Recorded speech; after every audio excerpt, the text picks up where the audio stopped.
The courtroom doors exploded open with a crash that made everyone jump. Every head whipped around to see an old woman standing in the doorway, breathing hard like she'd been running. She was small and thin, probably in her 70s, wearing a simple floral dress and clutching a worn leather purse against her chest. Her gray hair was pulled back in a tight bun, and her hands were shaking so badly the purse trembled. Judge Patricia Thornton froze with her gavel raised in midair, 1 second away from sentencing 24-year-old James Mitchell to life in prison for murder. "Stop," the old woman said, her voice shaking but loud enough to carry through the stunned silence. "Please stop. You can't sentence him." "Ma'am, this is a closed proceeding," Judge Thornton said sharply. "Leave now, or you'll be arrested for contempt." But the old woman walked down the center aisle, her small shoes clicking against the floor. Every eye in the packed courtroom followed her movement. James Mitchell stood at the defendant's table, his hands gripping the wood, staring at this stranger who'd just interrupted his sentencing. "I can't leave," the woman said, her voice growing stronger with each step. "I can't let you send an innocent man to prison. Not when I know the truth." The bailiff moved toward her, but she held up one weathered hand. Then she said 5 words that changed everything. "I saw who really did it." The courtroom erupted. People shouted. Morrison's family jumped to their feet. The prosecutor objected loudly. James's mother gasped from the second row. Judge Thornton slammed her gavel 3 times. "Order! Order in this court." She pointed at the old woman. "Identify yourself immediately and explain what you're doing here, or you will be arrested." The woman had reached the front now, standing just feet from James. Her entire body was shaking, but she lifted her chin and looked directly at the judge. "My name is Helen Chin," she said, "and I've been too afraid to speak for 6 months. But I can't stay silent anymore.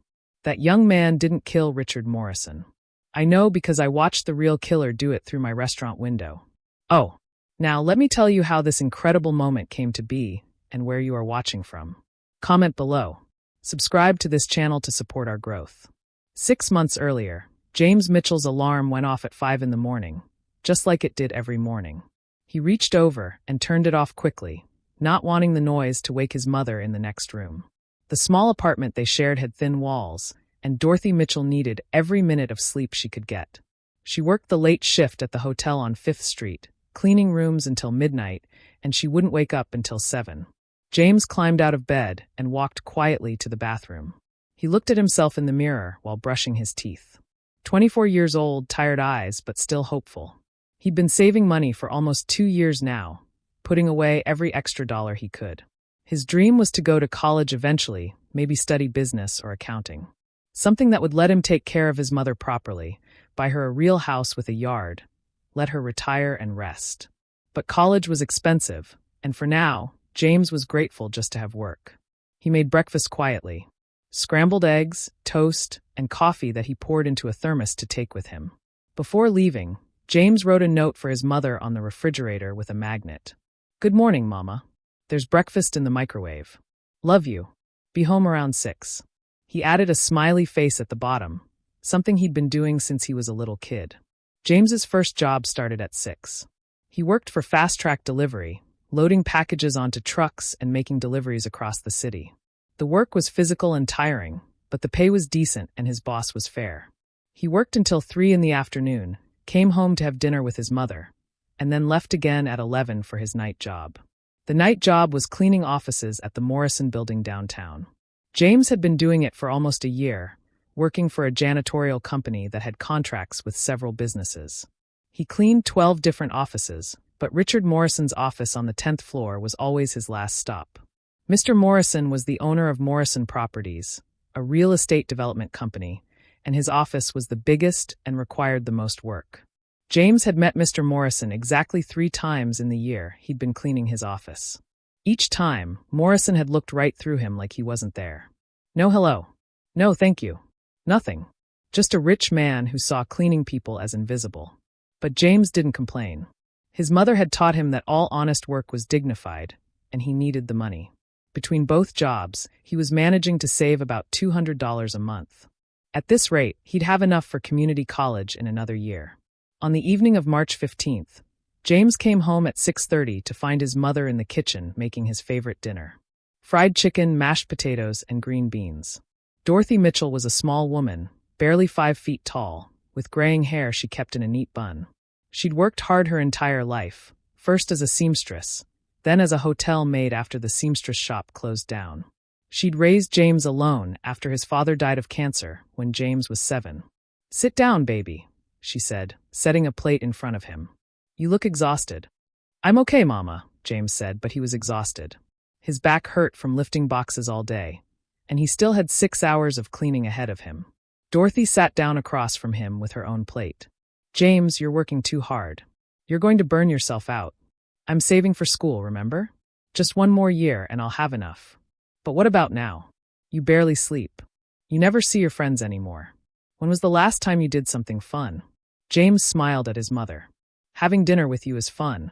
Dorothy reached across the table and squeezed his hand. "You're a good boy.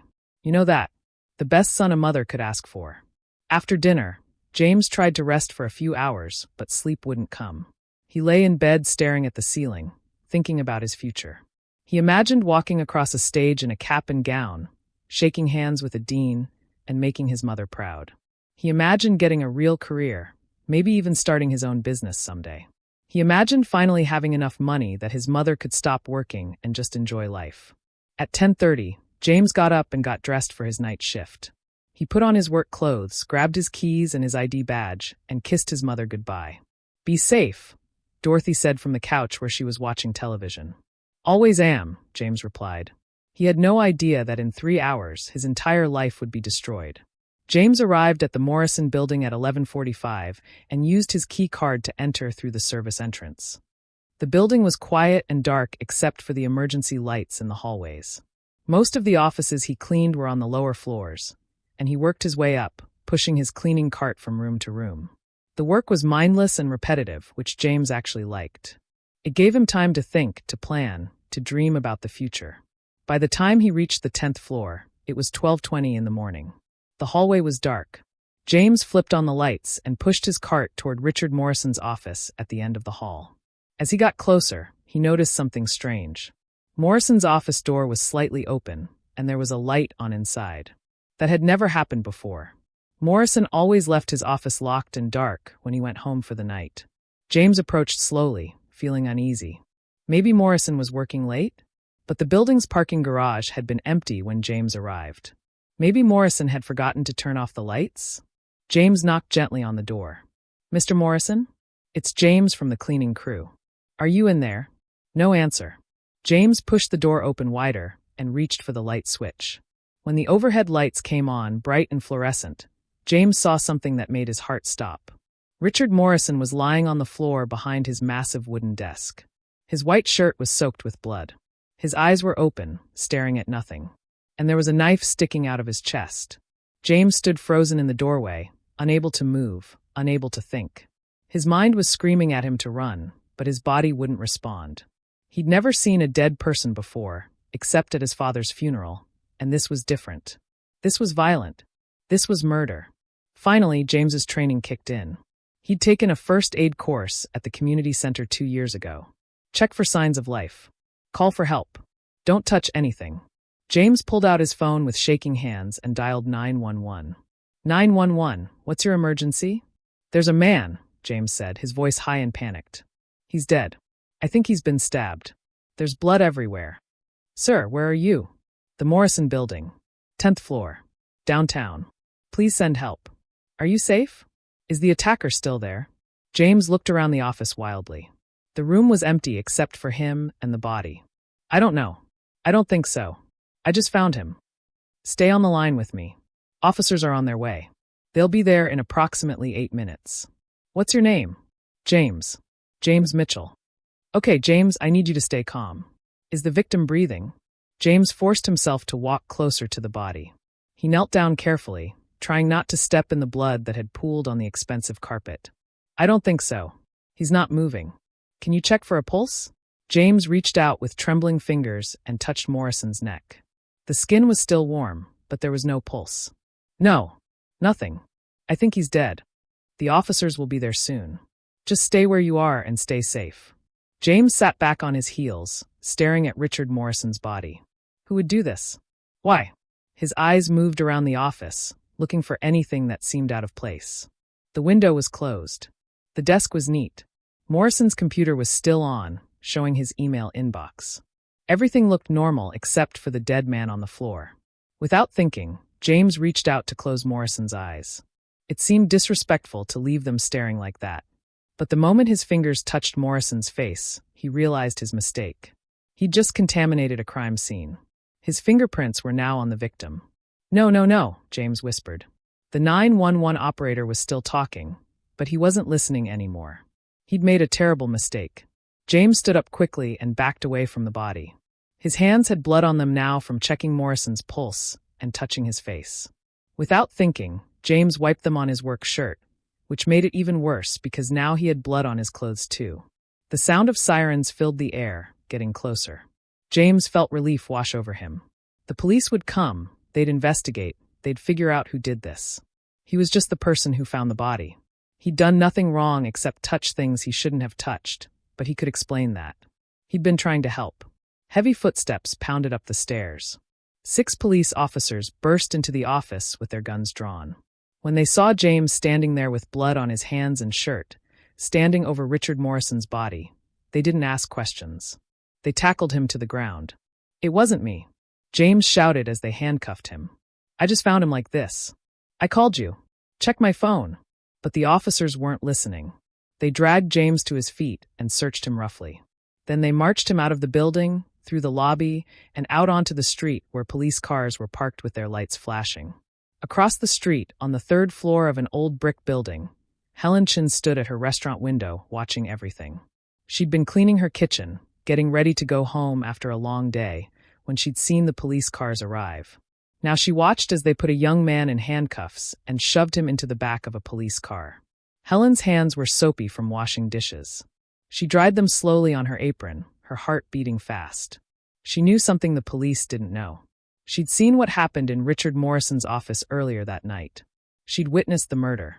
But she was too afraid to say anything. So she turned away from the window, finished cleaning her kitchen, and went home. And she told herself that surely the truth would come out on its own. Surely the police would investigate properly. Surely an innocent man wouldn't be blamed for something he didn't do. She was wrong about all of it. James spent the next 18 hours in an interrogation room at the police station. They'd taken his phone, his keys, his wallet, everything. He sat in a metal chair at a metal table in a windowless room, exhausted and terrified. Detective John Crawford sat across from him. He was a large man in his 50s with gray hair and cold eyes. He'd been a detective for 25 years, and he knew every trick in the book for getting confessions. Let's go through this one more time, James, Crawford said, his voice deceptively friendly. You arrived at the Morrison building at 11:45. Yes. And you were alone? Yes. I'm always alone. I clean the offices at night when everyone's gone. And you went straight to Richard Morrison's office? No, I told you. I clean 12 offices. I start on the lower floors and work my way up. Morrison's office is always last. So you got to his office around 12:20? Yes. And when you opened the door, what did you see? The lights were on. The door was open. I saw Mr. Morrison on the floor. Dead. But you'd never seen him before that night? I've seen him 3 times in the year I've been cleaning his office. But we never talked. Crawford leaned back in his chair and smiled. Here's what I think happened, James. I think you resented Richard Morrison. A rich man treating you like you're invisible. Rich man who probably paid you minimum wage to clean his fancy office. That must have made you angry. I didn't resent him. I barely knew him. We found texts on your phone, James. Texts between you and your mother where you complained about how Morrison treated you. Texts where you said he was rude and disrespectful. James felt his stomach drop. He had complained to his mother. Just venting after work one night when Morrison had walked right past him without even a glance. That doesn't mean I killed him. And your mother, she's been working 3 jobs her whole life, right? Barely scraping by? Must have been hard watching rich people like Morrison while your mother can barely pay rent. Leave my mother out of this. Crawford leaned forward. Here's what I think. I think you went to Morrison's office planning to rob him. Maybe you thought he kept cash in his desk. Maybe you just wanted to take something expensive. But Morrison was still there, working late. You confronted him, he fought back, and you killed him. Then you panicked and called 911 to make it look like you just found him. That's not what happened. Then tell me what did happen. I did tell you. I found him already dead. This went on for hours. The same questions over and over. James asked for a lawyer and was told one was on the way, but never arrived. James is asking for food and water and is being ignored. James asks to call his mother and is denied. Finally, around 3 in the morning, Crawford brought in a new piece of information. James, we searched your car. Do you know what we found? James felt dread wash over him. What? A knife. Under your passenger seat. Covered in Richard Morrison's blood. And covered in your fingerprints. What? That's impossible. I've never seen that knife before. So you're telling me someone put it there? They must have. I didn't kill Mr. Morrison. Crawford pulled out a folder and opened it. Inside were photographs of James's car, the passenger seat pulled forward, and a large kitchen knife visible underneath. The blade was dark with dried blood. This is a problem for you, James. Because this knife is the murder weapon. And it was in your car. And it has your fingerprints all over it. Someone planted it. I don't know how, but someone must have put it there. Crawford shook his head like he was disappointed. Nobody's buying that story, son. The evidence is clear. You killed Richard Morrison. Now you can keep denying it and face first-degree murder charges. Or you can confess, and maybe we can work something out. Maybe it was an accident. Maybe he attacked you first. Tell me your side of the story, and I'll make sure the DA knows you cooperated. I'm telling the truth. I didn't kill him. The hours crawled by. Crawford left, and another detective came in. Same questions. Same accusations. Then a female officer. Then Crawford again. They were tag-teaming him, wearing him down. James was so tired he could barely keep his eyes open. He hadn't eaten since dinner with his mother almost 12 hours ago. He hadn't had water in 8 hours. His head was pounding, and his vision was blurry. Around dawn, Crawford came back with a different approach. He sat down across from James and spoke quietly, almost kindly. James, I understand you're scared. But I need to talk to you about your mother. James's head snapped up. What about my mother? Dorothy Mitchell. Works at the Riverside Hotel. We've been looking through your phone records and your text messages. And here's the thing, son. You and your mother talked about Richard Morrison quite a bit. You complained about him. And your mother, she encouraged you. She said you deserved better. She said people like Morrison deserved to be taken down a notch. She didn't mean it like that. She was just being supportive. The problem is, James, that makes her an accessory to murder. If you planned this with your mother, if she knew about it, she could be charged as an accomplice. James felt his heart stop. My mother had nothing to do with this. She doesn't even know Richard Morrison. But she knew you were angry at him.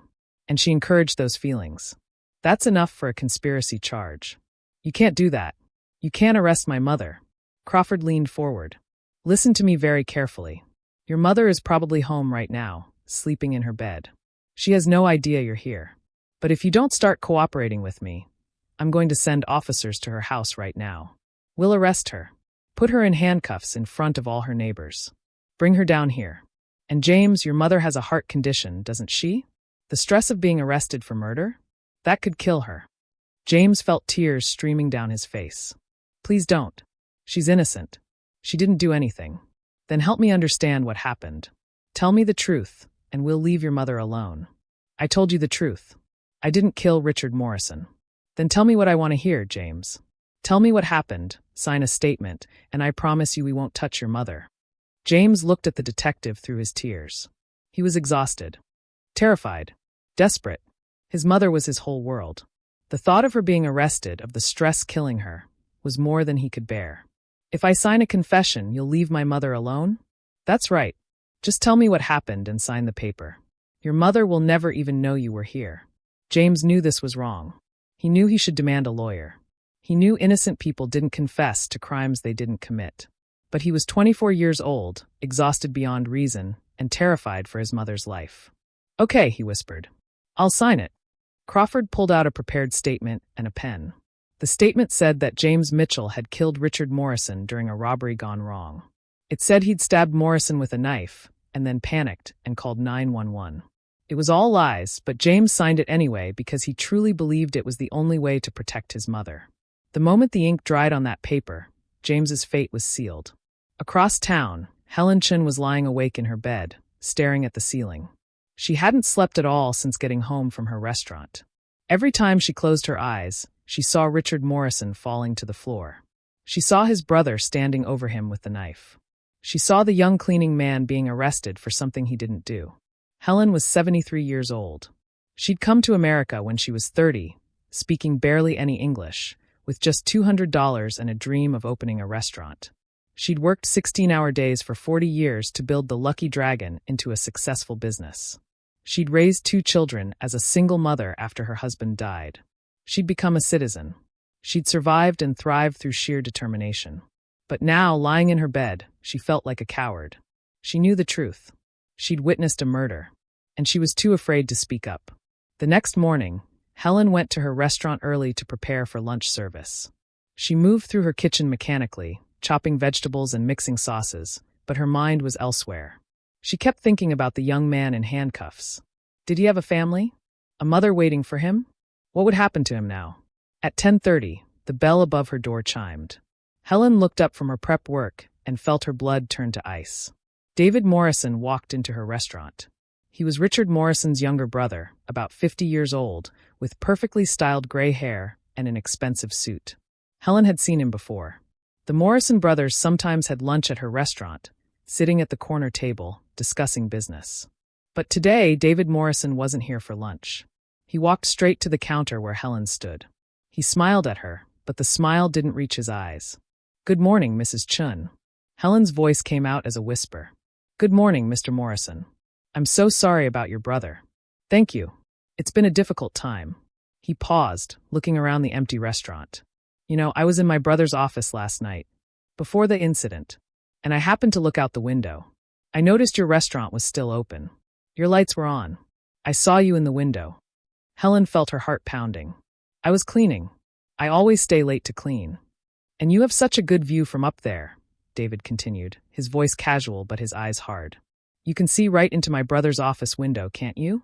Helen didn't answer. David leaned closer, lowering his voice. "Here's what I think, Mrs. Chun. I think you saw something last night.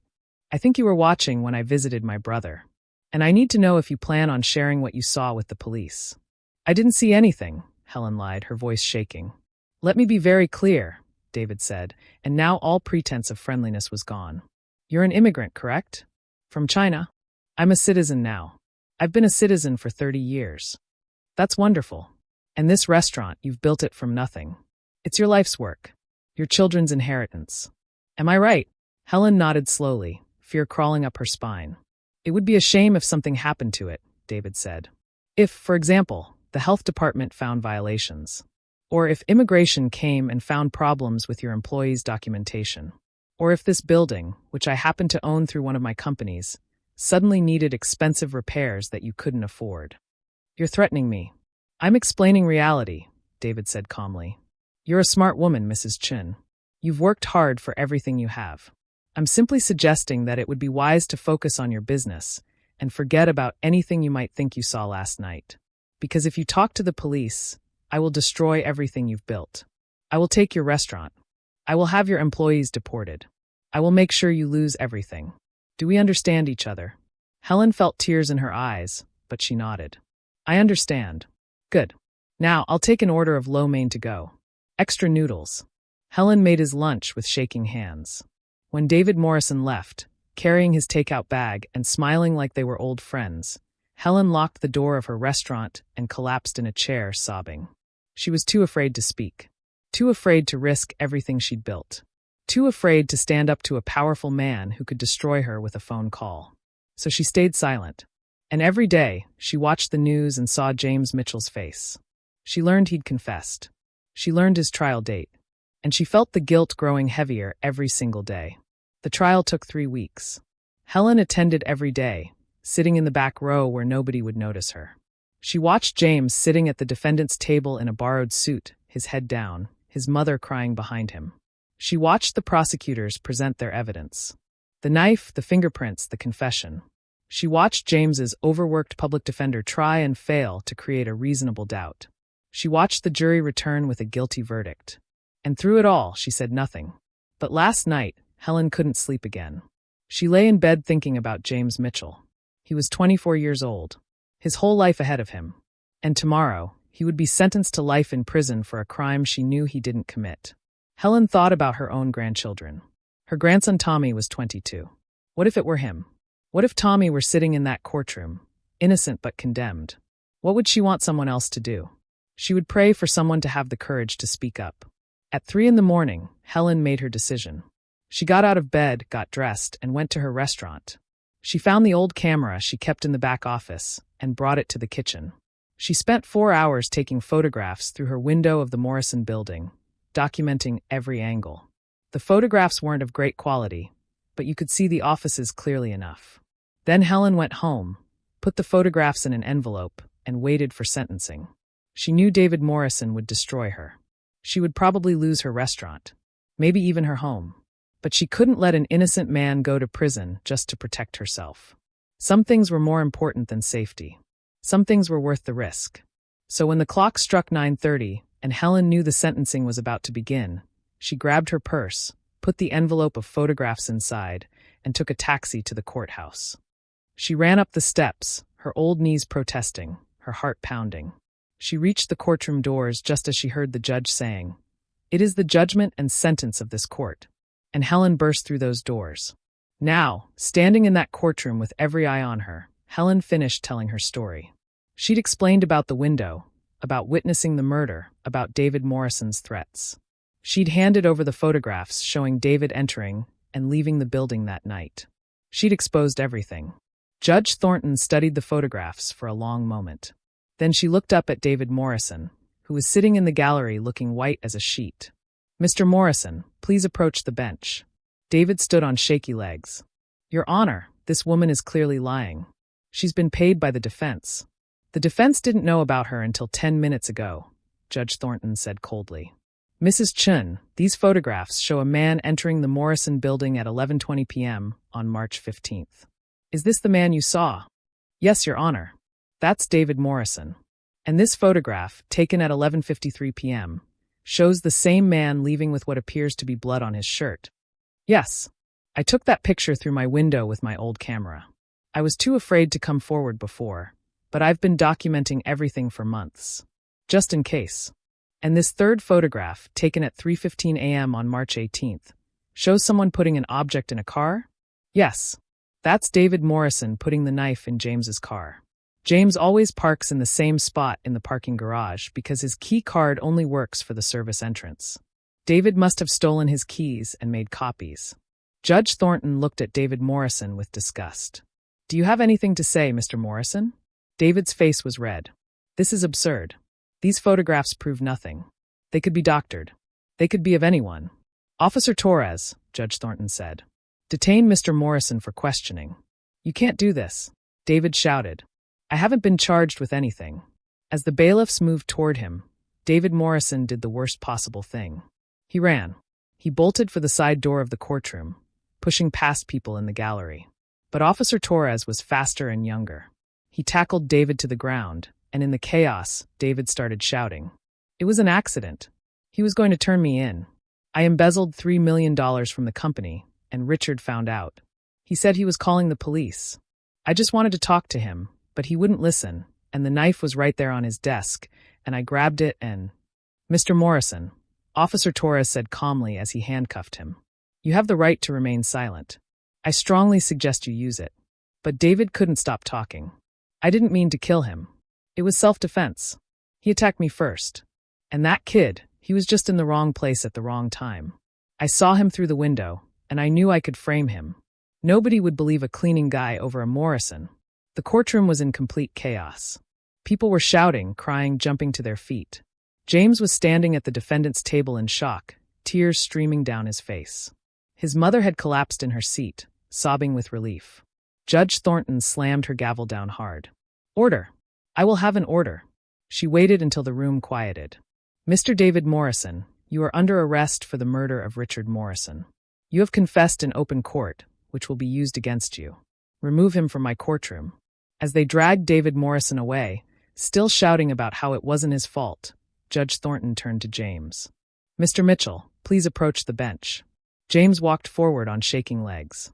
His lawyer had to support him because he looked like he might collapse. "Mr. Mitchell," Judge Thornton said, and her voice was gentler than anyone had ever heard it. "It is clear that a grave injustice has been committed against you. Based on Mrs. Chen's testimony and the evidence she has provided, I am immediately vacating your conviction and dismissing all charges. You are free to go." James couldn't speak. He just stood there, tears running down his face, unable to believe what he was hearing. "Furthermore," Judge Thornton continued, "I am ordering an immediate investigation into Detective John Crawford for coercing a false confession.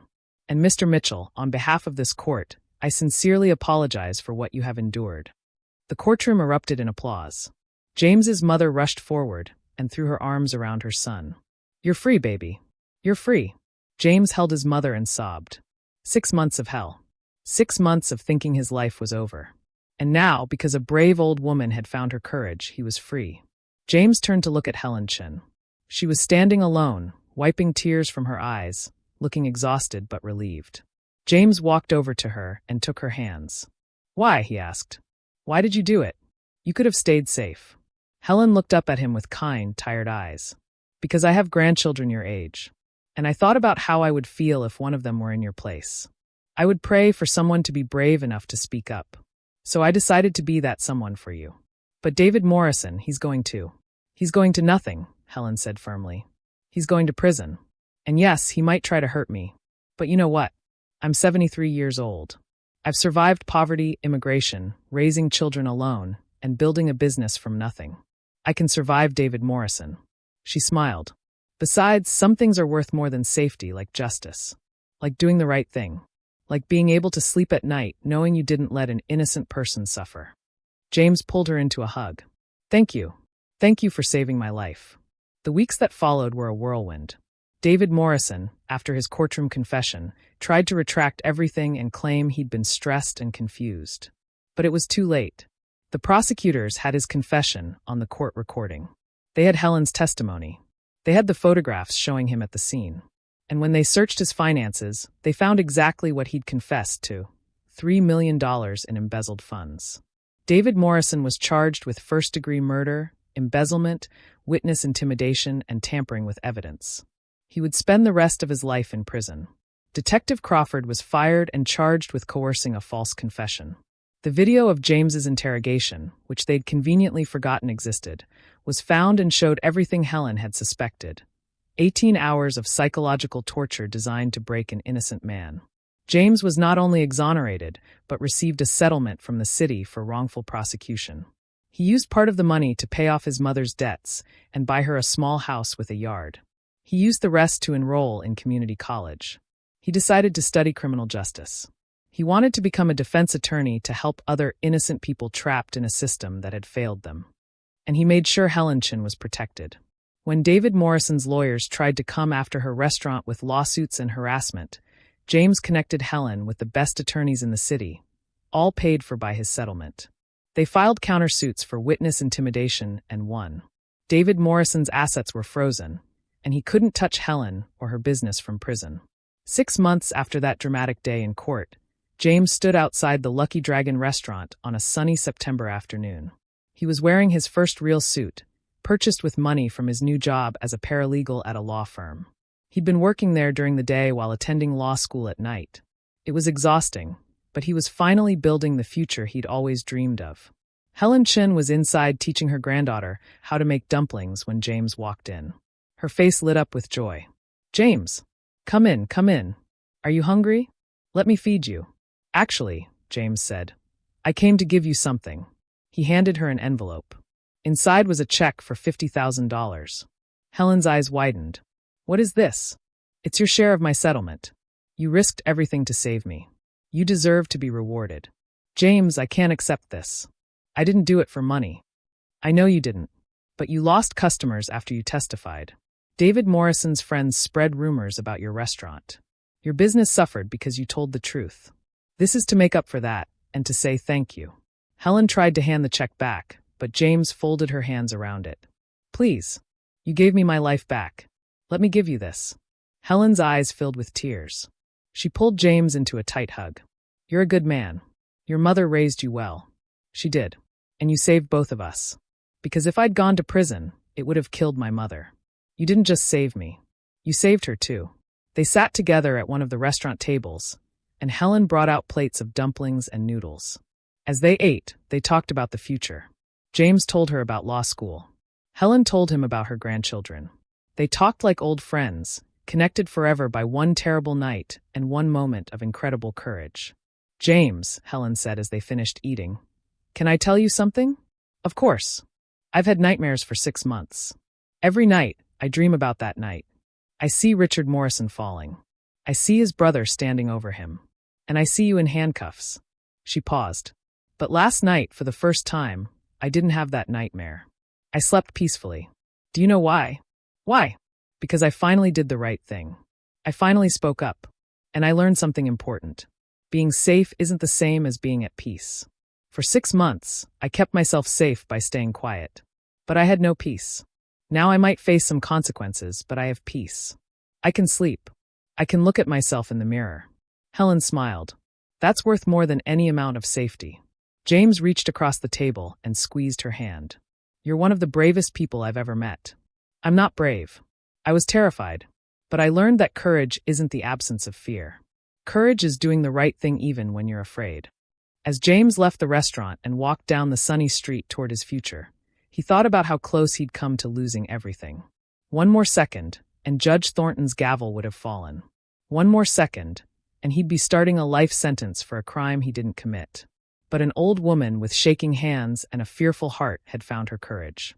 She'd burst through those courtroom doors. And with 5 simple words, she had changed everything. I saw who really did it. 5 words that saved a life. 5 words that exposed a killer. 5 words that prove sometimes the justice system gets it wrong, but sometimes, miraculously, someone finds the courage to make it right. If this story moved you, take a moment to hit that subscribe button. Share it with someone who needs to hear about courage and justice. And remember, sometimes the bravest thing you can do is tell the truth, even when you're terrified. Because you never know whose life you might save. Leave a comment below and tell me. Have you ever had to find courage to do the right thing when you were afraid? What happened? Your story might inspire someone else to be brave. Thank you for watching, and I'll see you in the next video.